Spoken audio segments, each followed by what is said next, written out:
Hello students, welcome to my YouTube channel. पिलामाने last video रे आमे इंग्लिश अल्फाबेट विषय जानी थिले। चलंतु आज आमे जानिबा नाउन, प्रोनाउन और एडजेक्टिव विषय रे।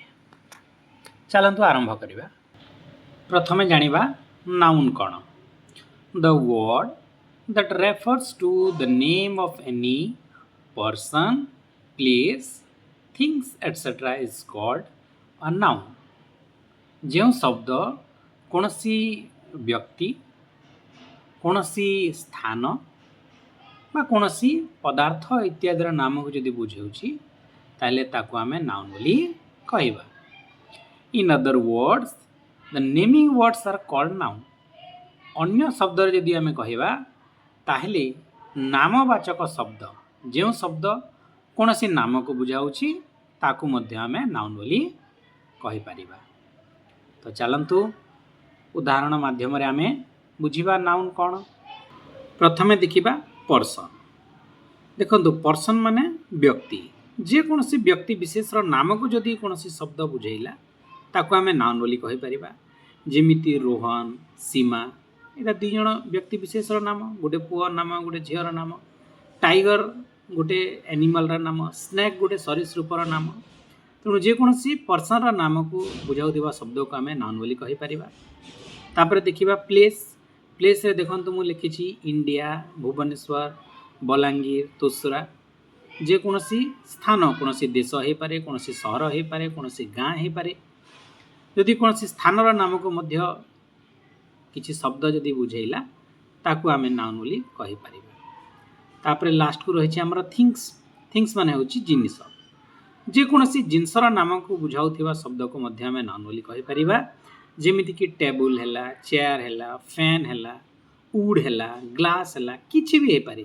ଯେକୌଣସି ବ୍ୟକ୍ତି, ଯେକୌଣସି ସ୍ଥାନ କିମ୍ବା ଯେକୌଣସି ବସ୍ତୁର ନାମକୁ ଯଦି କିଛି ଶବ୍ଦ ବୁଝାଉଛି ତାହେଲେ ତାକୁ ଆମେ ନାଉନ୍ ବୋଲି କହିପାରିବା। ବୁଝିପାରିଲ ପିଲାମାନେ? ଚାଲନ୍ତୁ ଏବେ ଜାଣିବା ପ୍ରୋନାଉନ୍ ବିଷୟରେ। ପ୍ରୋନାଉନ୍ କ'ଣ? ଦ words that are used in place of nouns are called pronoun। ମାନେ ଯେଉଁ ଶବ୍ଦ ନାଉନ୍ ବଦଳରେ ବ୍ୟବହାର ହୁଏ ତାକୁ ଆମେ ପ୍ରୋନାଉନ୍ ବୋଲି କହିଥାଉ। ଉଦାହରଣ ସ୍ୱରୂପ ହି, ସି, ଇଟ୍, ଦେ, ୱି ଇତ୍ୟାଦି ସବୁ ଅଛି। ଚାଲନ୍ତୁ ଆମେ ଦେଖିବା ଉଦାହରଣ ମାଧ୍ୟମରେ କେମିତି ପ୍ରୋନାଉନ୍ଟା ନାଉନ୍ ବଦଳରେ ଆମର ବ୍ୟବହାର ହୁଏ। ଚାଲ ଦେଖିବା, ଏଠି ଚାରି ଗୋଟି ବାକ୍ୟ ଅଛି, ଦୁଇଟାକରେ ଆମେ ଦେଖିବା। ପ୍ରଥମରେ ଦେଖିବା Rini writs in hour class, C is a good girl. ଦେଖ ପ୍ରଥମ ବାକ୍ୟରେ ସବଜେକ୍ଟ ହେଉଛି ରିନି ବା ନାଉନ୍ ହେଉଛି ରିନି। 2 ନମ୍ବର ବାକ୍ୟରେ ସବଜେକ୍ଟ ହେଉଛି ସି। ତ 2 ନମ୍ବର ବାକ୍ୟରେ ଯେଉଁ ସି ବ୍ୟବହାର ହେଇଛି, ସିର ଅର୍ଥ ହେଉଛି ରିନି। ତ ଏଠି କ'ଣ ହେଇଛି, ସିଟା କ'ଣ ହେଇଛି, ରିନି ଜାଗାରେ ବ୍ୟବହାର ହେଇଛି। ରିନି ଗୋଟେ ନାଉନ୍, ଗୋଟେ ଝିଅର ନାମ। ତେଣୁ ସି ହେଉଛି ଏଠାରେ ପ୍ରୋନାଉନ୍। 2 ନମ୍ବର ପଏଣ୍ଟରେ ଦେଖିବା, ଏଇଠି ମଧ୍ୟ ଗୋଟି ବାକ୍ୟ ଅଛି। Ritesh pledge chess very well, he is my brother. ଦେଖ ଏଇଠି ଯେଉଁ ହିଟା ବ୍ୟବହାର ହେଇଛି, ହିର ଅର୍ଥ କିଏ? ରିତେଶ। ତ ରିତେଶ କ'ଣ? ଗୋଟେ ପୁଅର ନାମ। ତାହେଲେ ରିତେଶ ହେଉଛି ଗୋଟେ ନାଉନ୍। ତାହେଲେ ନାଉନ୍ ବଦଳରେ ହି ଆମର ବ୍ୟବହାର ହେଉଛି। ତେଣୁ ଏଇ ଯେଉଁ ଦୁଇଟି ଏକ୍ଜାମ୍ପଲରେ ହି ଏବଂ ସି ଆମର ଗୋଟି ପ୍ରୋନାଉନ୍।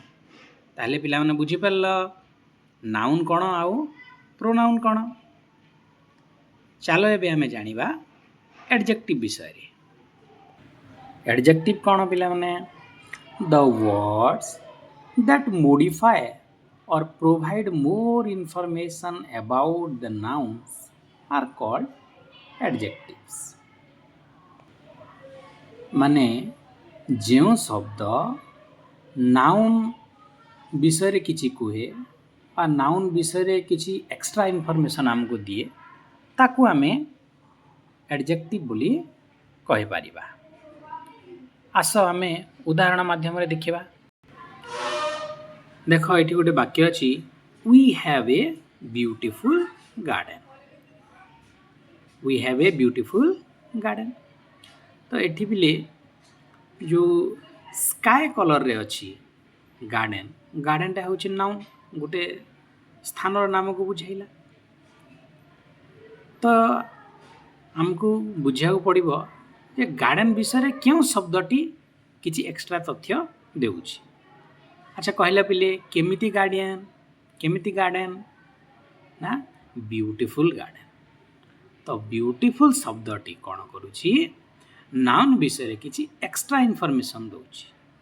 तेणु करी ब्यूटीफुल शब्दटी ए जगह रे एडजेक्टिव। बुझी पारला। चलंतु आ गोटे एग्जांपल माध्यम रे आउ टिके बुझिबा दा। एठी गोटे वाक्य अछि, देखो that black dog is yours. एटा हैला। तो देखो बिले एठी नाउन कोन अछि, नाउन होछि डॉग। डॉग गोटे पशुर नाम। तो डॉग विषय रे कोन एक्स्ट्रा ए सेंटेंस रे लिखा अछि बा क्यों शब्द एमती अछि जहाँ डॉग विषय रे किछि एक्स्ट्रा इनफॉरमेशन दउछि। कोन सेटा होछि ब्लैक। केमिति डॉग ना ब्लैक डॉग। तेणु करी एई सेंटेंस रे ब्लैक हेउछि गोटे एडजेक्टिव। ताले बुझी पारल पिला माने नाउन कोन, प्रोनाउन कोन एवं एडजेक्टिव कोन।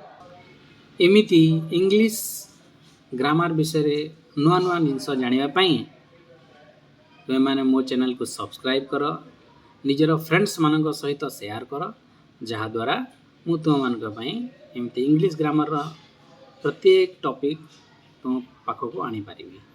Thank you.